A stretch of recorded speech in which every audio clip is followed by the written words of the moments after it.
This is Anil with a video tutorial for the Learning Lad on C programming.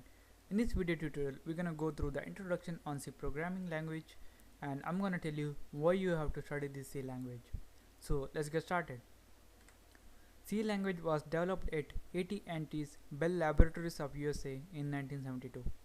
It was designed and written by a man called Dennis Ritchie. I believe that all of you are aware of the fact that our computers can only execute the code in the binary format, which is the combination of zeros and ones. To convert our code from source code to the binary format, we need a software, and that software is called compiler. And the process of converting the source code to the binary format is called compilation. Since we are using this compilation process to execute our source code, C is also called a compiled language. The next thing about C is a structural programming language, which means that C allows you to structure your code using some functions and procedures. If you are a newbie out there and you don't know what is a function and what's a procedure, don't worry. Just remember that C allows you to structure your program. Then the next thing about C is C belongs to the category of mid-level programming language.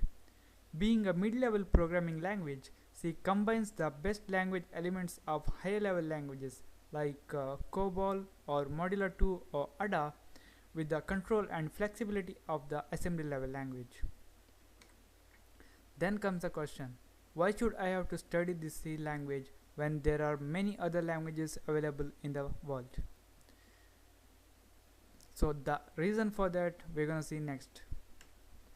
Okay, learning C++ or Java directly is not an easy task. It's because this C++ or Java uses some object-oriented programming approach.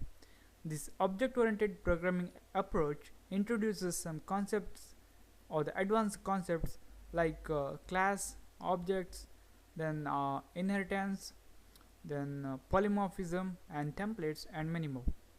To understand these complex concepts, you should be aware of the basic language elements.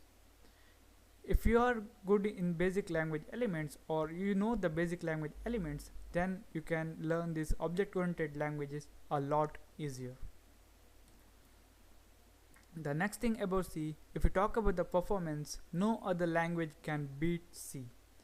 Because of this reason, major parts of the operating systems like Windows or the Linux or the Unix are written in C. Then if you have to closely interact with the hardware without compromising the performance, then C is gonna be your first choice. Just think that you are coding for a microwave oven or the washing machine, where the performance is a major factor and you have very less resources are available. At that time you can use this C language to code for that. So this is it, guys. This is about the introduction to the C programming language and why we have to study this.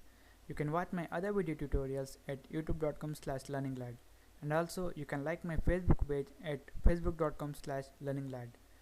So thank you for watching, and don't forget to subscribe to my YouTube channel.